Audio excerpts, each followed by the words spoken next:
Hello, welcome. Okay, so this look a little bit different. We're in my room. This is the first video in this like little format. There's my little bookcase back there. Like the bookcase is coming back, and if you follow me on Instagram, which if you don't by now, it's mystery_past_present, but you know the bookcase is iconic, and this is not the bookcase that I want, so eventually I will be getting the bookcase that I want, and it will be bigger and it will be better. But until then, we're just gonna deal with it. Today, I am joined by Carly, and we're starting this new edition called Serial Killer Monthly, where we talk about a serial killer every single month, and we just, you know, talk about their early life, their killings, their jail time, and everything in between. We'll be bringing lots of content to you. But this month, the very first month of the series, we want to talk about Aileen Wuornos, a female serial killer. Not every day that you see that, you know, most serial killers that you hear about are men. So we thought this would be a great starter for this little series that will probably never end. I want to put a disclaimer in that this episode talks about rape, being molested, and horrible things like that. So if you are sensitive to suicide, rape, molestation, anything like that, I strongly encourage you to watch with viewer discretion. Aileen Carol Wuornos. But she was born on February 29th, 1956 to Diane Wuornos and Leo Dale Pittman in Rochester, Michigan. Now, one thing that me and her did not notice when we were taking the notes is that she's a leap year baby. We didn't notice February 29th. I love how we both put our like we move in sync because we're around each other too much. But yeah, we noted, like when we were writing it down, we probably wrote it down like 2 or 3 times and just never noticed that it said February 29th until I was doing the final draft of it, and I was like, wait, February 29th? What? And she's like, are we both wrong? And then like I had to re-Google it, and then I texted Carly and I was like, so when did she celebrate her birthday? Like, what do you do when that just happens? the day before, the day after. Like, those people are literally shit out of luck for like every 4 years. I know some people will count it as like, they'll only count each birthday and they'll be like, oh, I'm 5 or something. That would be cool if like, if you were born on February 29th, you only aged every 4 years. So like in 4 years you would be 1, and then it would just like... That would be convenient. You would live a lot longer. I don't think I'd want that.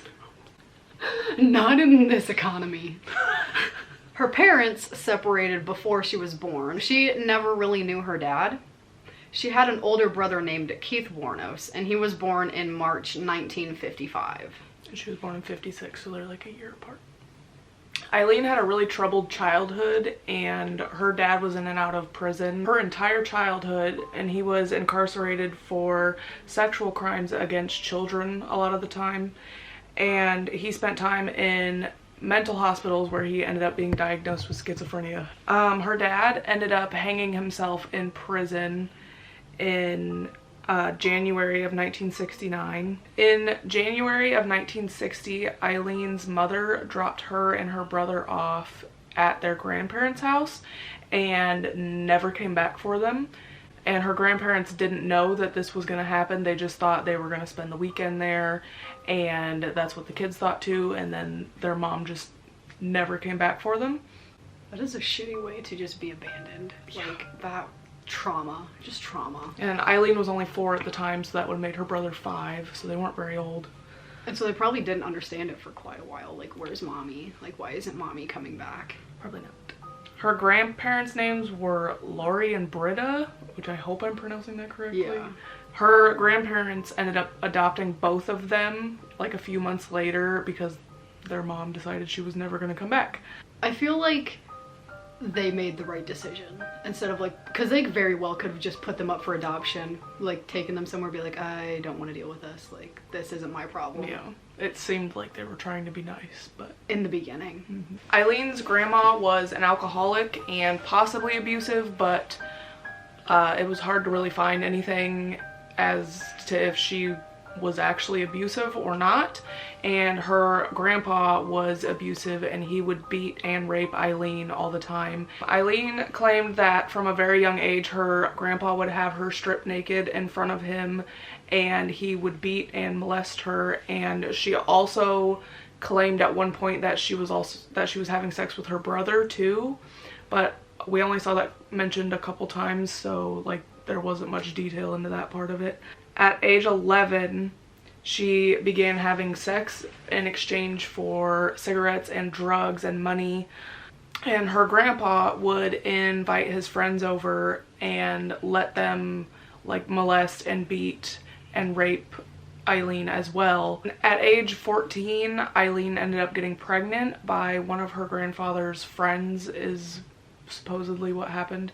And she was sent to live in a home for unwed mothers. I didn't know they had those. Well, obviously it's not popular now. No. It was a really big thing back in the day, because obviously people didn't believe in sex before marriage, and that's way more common now than it used to be. So they had like homes for like teenage mothers that were unwed, and even like older women that were unwed and pregnant, and they would just like send them off to secretly have a baby. And then they'd come back as if nothing ever happened. On March 23rd, 1971, she gave birth to a baby boy, and it was immediately put up for adoption. It was a closed adoption. A few months later, she returned home, and her grandmother had died of liver failure. Aileen's mom believed that Aileen murdered her grandmother, but if Aileen was at the home for unwed mothers, it didn't seem plausible that she was the one that did that. It was never proven that she did or didn't really, because she never mentioned it. And also with her being an alleged alcoholic, it seemed very likely that her liver gave out, since she was a lot older and, you know, organs do things. So then Laurie decides he doesn't want Aileen and Keith around anymore because the grandma's dead, and he's like, I just don't want to deal with you guys. I don't want to deal with any of this. And I'm assuming the death of his wife made him a lot angrier, and he started getting more and more harsh. They either got kicked out or became a ward of the court for a short period of time. Yeah, there was like two different stories between either they ran away or they became a ward of the court and then they ran away, but there was like multiple stories, so. Yeah, and then it was never clarified by Aileen or anything. And then Aileen dropped out of school at 15 and ran away. And that ended her early life. Do you want to see more of this? Straw.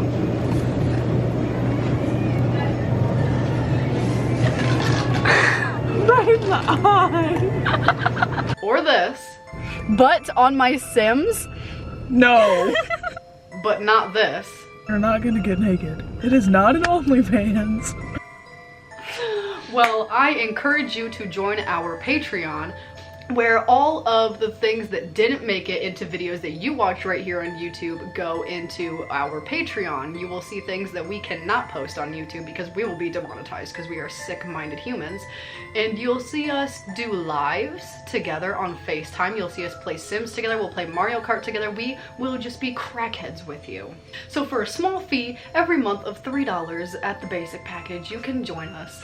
So the link is in the description if you're interested. It would really help us out bringing more content to you guys. So if you're interested, go check it out and let us know what you think.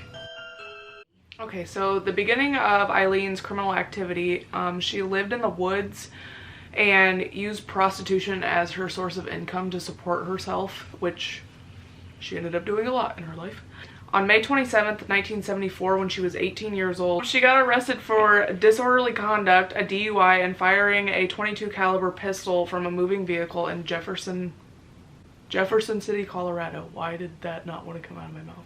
And then she failed to appear to a court date. 2 years later, in 1976, she hitchhiked across America and ended up in Florida, where she met Louis Fell, which was a 69-year-old yacht club owner and president. And she ended up marrying him later that year, but they got divorced just weeks after that because Louis claimed that Aileen had hit him with his own cane and that she was abusive and all of this stuff. And he ended up getting an emergency restraining order on her. Shortly after she divorced her husband, she started getting in a lot of bar fights, and she ended up going back to Michigan. Later in 1976, she was arrested at a bar called Bernie's Club because she assaulted the bartender by throwing a cue ball at his head. That's a little extreme. Yeah, her brother Keith died on July 17th of esophageal cancer, and he left her $10,000 from his life insurance, and she ended up buying a new fancy car, and then she wrecked it shortly after and completely totaled it. So Aileen spent the next 10 years just continuing to get in trouble and getting arrested. There was a lot of assault charges, just disorderly conduct, breaking and entering, all kinds of stuff like that. She said later on in an interview that she was very sloppy and she did not care about getting caught, and that she thought that the police knew like who was doing these robberies and stuff this whole time, and just they never really caught up to her, and she just didn't really care. So back to when Keith died, he wasn't that old when he died. Like in his 30s? Yeah, he died in 1976 and he was born in 55, so. Okay, Carly. Would you like to hear a serial killer fact that I find really interesting? I really would. Okay.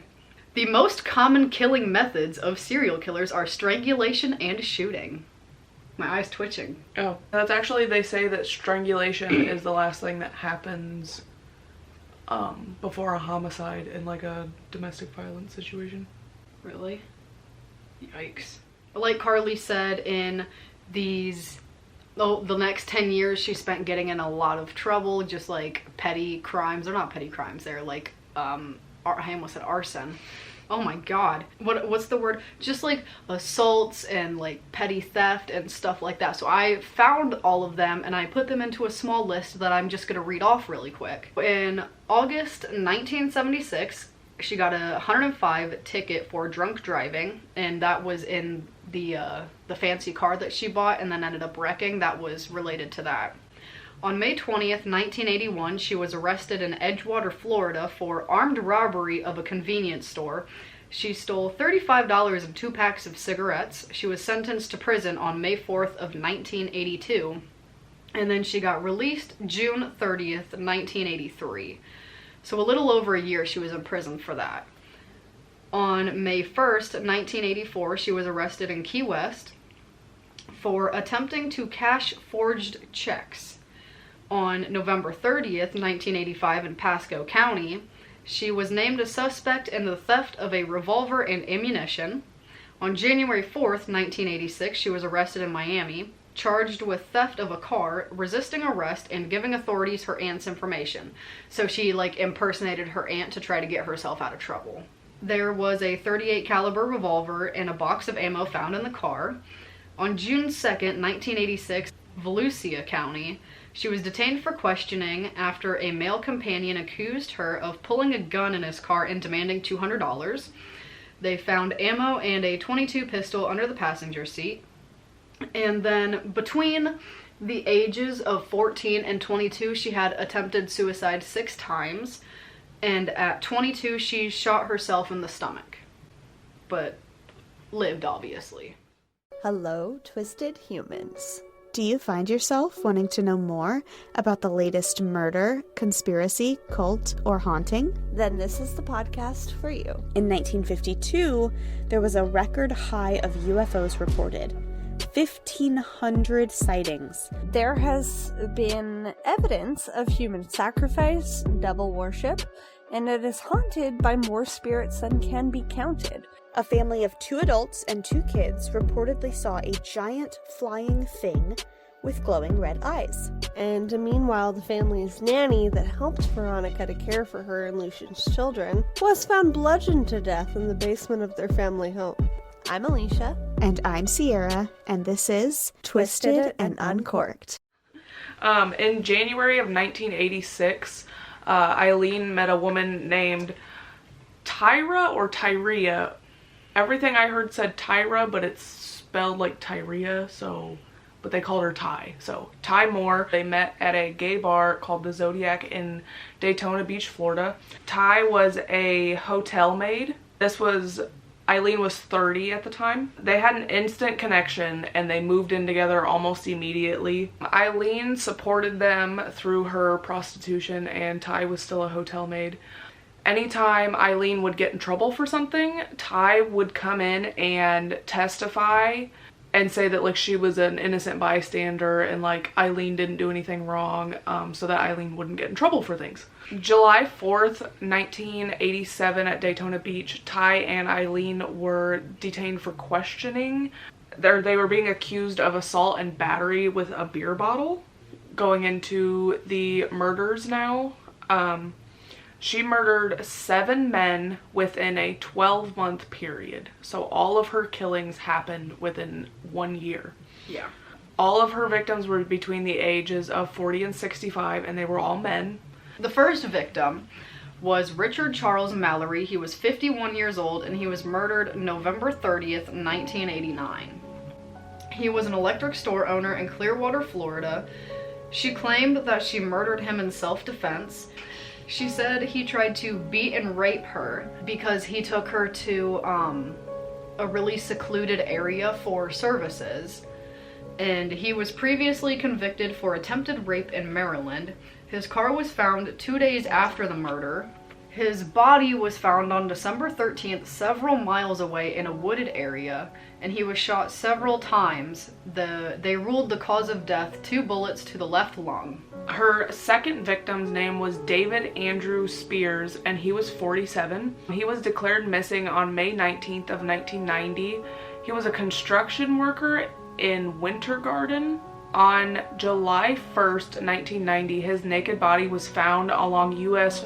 Route 19 in Florida in Citrus County. He had been shot 6 times by a .22 caliber pistol. The third victim was Charles Edmund Carskadon. I think I'm pronouncing that right. Carskadon. He was 40 years old and he was murdered May 31st of 1990. He was a part-time rodeo worker. On June 6th, 1990, his body was found in Pasco County. He was shot 9 times with a .22 caliber weapon. His body was wrapped in an electric blanket and badly decomposing when found. Witnesses saw her in possession of his car and pawning a weapon owned by him. Her next victim was Peter Abraham Symes. He was 65 years old, last seen June 1990, and he was a retired merchant salesman. Peter left Jupiter, Florida, going to Arkansas. On July 4th, 1990, his car was found in Orange Springs and his body was never found. Witnesses say that they saw Aileen and Ty abandoning the car, and the police found Eileen's palm print on the interior door of the car. The next one was Troy Eugene Burris. He was 50 years old and reported missing July 31st of 1990. He was a sausage salesman from Ocala, Florida. On August 4th, 1990, his body was found in a wooded area along State Road 19 in Marion County. He was shot twice. Her next victim was Charles Richard Humphreys, and he was 56 years old. He was murdered September 11th, 1990. He was a retired Air Force major and a former state child abuse investigator and former chief of police. His body was found September 12th near Marion County. He was fully clothed and shot in the head and torso several times. His car was found in Suwannee County. Her last victim was Walter Gino Antonio. He was 62 years old and his body was found November 1990. He was a trucker, security guard, and reserve police officer. Almost naked body found near remote logging road in Dixie County. He was shot 4 times and his car was found 5 days later in Brevard County. In the events leading up to her arrest, after they were seen abandoning Symes' car, a media campaign started. The police started finding more and more items of the victims in pawn shops and were collecting fingerprints from those items. On January 9th, 1991, Aileen was arrested on an outstanding warrant, and she was arrested at the Last Resort bar in Port Orange, Florida. So I want to interrupt for a minute. You know, I feel like if you're, like, she was being very sloppy. Like, I feel like if you are going to kill somebody with the intent of killing somebody, you're not going to leave your fingerprints everywhere. Like, I feel like she could have done it. I'm critiquing a serial killer over here. Hey, you do you. You don't pawn a weapon that you used to kill somebody with because your fingerprints are all over it, and it's like she just thought she wasn't gonna get caught. Yeah, she was just very sloppy with everything that she did, not just the murders. Like, she was just sloppy with everything. Very careless. The police find Ty the next day in Pennsylvania, and they asked Ty to get a confession from Aileen in exchange for immunity. And she agreed, and she went back to Florida with them. So basically what that means is Ty is not going to get in trouble for this because she's basically on the police's side now, helping to get a confession. So Ty told Aileen that the police were trying to blame Ty and say that she was a part of these murders. And so she was asking Aileen to give her a confession so that Ty didn't get in any trouble. On January 16th, 1991, Aileen confessed to the murders. She confessed to Ty, and then Ty used that to get immunity, obviously. She claimed that all of the murders were in self-defense, and it was because these men were trying to rape her or did rape her. She got arrested, and people were, like, so shocked to see a woman serial killer that her, like, trial and everything got tons of media coverage and tons of attention.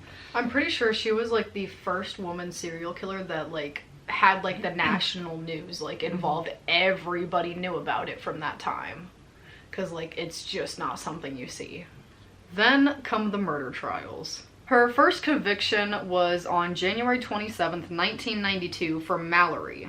This trial was the longest, and he was the first one, Charles Mallory. That was her first victim, the one that she did claim rape against, the one that was previously charged with murder in Maryland.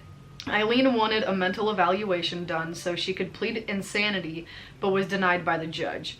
Psychiatrists testified that she was mentally unstable and diagnosed her with BPD and APD, which is borderline personality disorder, and then antisocial personality disorder. 4 days later, she was sentenced to death. Her defense argued that Mallory had already been convicted of rape in Maryland. From 1958 to 1962, Mallory was committed for treatment, and the judge refused a retrial. And then at this point, Aileen started changing her story. Aileen ended up saying that only Mallory raped her and the others didn't. On May 15th, 1992, she received 3 more death sentences. June 1992, she pleaded guilty to murdering Charles Edmund Carskadon. In November 1992, she received the 5th death sentence. In February 1993, she pleaded guilty to murdering Walter Gino Antonio. And then she was sentenced to death again. No charges got brought up against her for Peter because the body was never found, so they couldn't really prove that it was actually her, even though she pretty much admitted to it. All in total, she got 6 death sentences. So Aileen was put on death row, and she was incarcerated at the Florida Department of Corrections at Broward Correctional Institution death row for women. She was transferred to the Florida State Prison for execution, and in 2001, she stated that she wanted to dismiss her legal counsel and terminate all her pending appeals, stating, and I quote, "I killed those men, robbed them as cold as ice, and I'd do it again too. There's no chance in keeping me alive or anything because I'd kill again. I have hate crawling through my system." Her attorneys attempted to say that she was mentally unstable or mentally incompetent and that she didn't really want to die, but a court-appointed group of psychiatrists agreed that she was sane. In 2002, she started accusing the prison matrons of tainting her food with dirt, saliva, and urine. She complained of strip searches and tight handcuffing and mildew on her mattress. She started boycotting meals when certain guards were on duty. Her attorney said that all she wanted was fair treatment. So, like, while she was there on death row waiting to be executed, she just was either getting treated horribly, or in her head she thought she was getting treated horribly. Like, she wasn't getting treatment like all of the other women were. But we don't know if that's true or not because, you know, it's he said, she said at this point. And if you go and watch like her interviews from like right before she was executed, they declared that she was sane, like she was mentally competent and everything.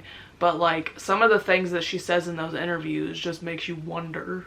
Yeah, and I found it weird because the psychiatrists that her attorney, that the defense hired for her, said that she had a bipolar disorder and an antisocial personality disorder, but then the court-appointed ones were saying like, no, that's not right, like she is perfectly fine, perfectly normal. But then you do hear her talk, and you hear like what comes out of her mouth, and you're like, I'm not too sure.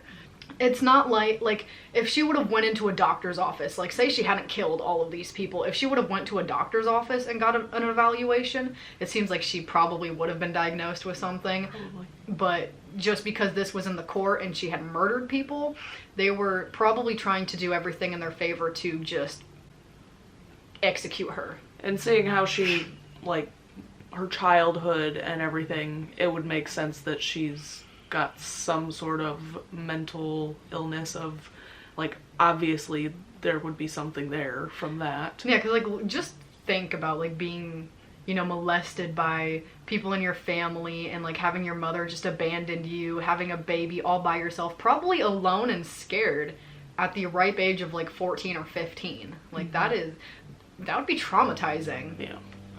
So I guarantee that there was something going on in Hello? Who? I am in a constant state of stroke. The final part is her execution. On October 9th, 2002, Aileen was executed by lethal injection at 9:30 a.m. She was declared dead at 9:37 at 46 years old. Her last meal she denied. Instead, she just wanted a single cup of coffee. Black coffee. And her last words are, I quote, "Yes, I would just like to say I'm sailing with the Rock, and I'll be back. Like Independence Day with Jesus, June 6th. Just like the movie, big mothership and all, I'll be back." You can't tell me she didn't have something wrong with her. I don't know what any of that means. I don't know what that meant. And her childhood friend, Dawn Botkins, picked up her ashes and scattered some under a tree back in Michigan. And Natalie Merchant's song Carnival played at her funeral. Natalie Merchant's, Aileen would constantly listen to that album while she was on death row. But yeah, I don't know what she meant by that. If somebody in the comments knows what that means, comment and let us know. Because like just hearing and reading that and trying to decipher what she meant, like she wasn't on any kind of drugs or anything like that. Like those were her sober thoughts. Like everything that she did and everything that happened to her, she was obviously not all there. And they were like, she's fine. But that wraps up this first ever episode of Serial Killer Monthly. Okay, how did you like that? We'll get better at it. I meant the serial killer. How did I like the serial killer? Yeah. I didn't like the serial killer. I don't like serial killers. Oh, I did. They're I like bad.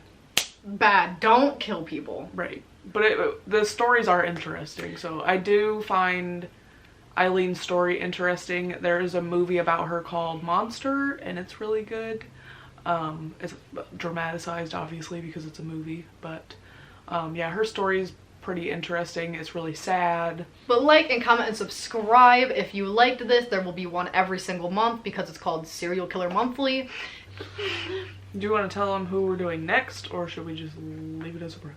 So in the beginning, we decided to make 2 lists, and of the serial killers that we think are the most interesting. Like our favorites.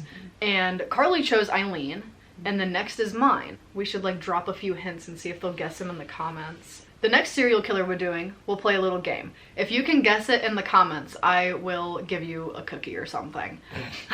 This serial killer also died in Florida. The next serial killer we're doing was 5'10". I don't know why I had to say all that. I could have just said he's a male. He's 5'10". And died in Florida. So if you can guess that, let me know and we'll shout you out in the next video if you get it right. Okay, we'll see you guys in February. We'll see you on February 29th.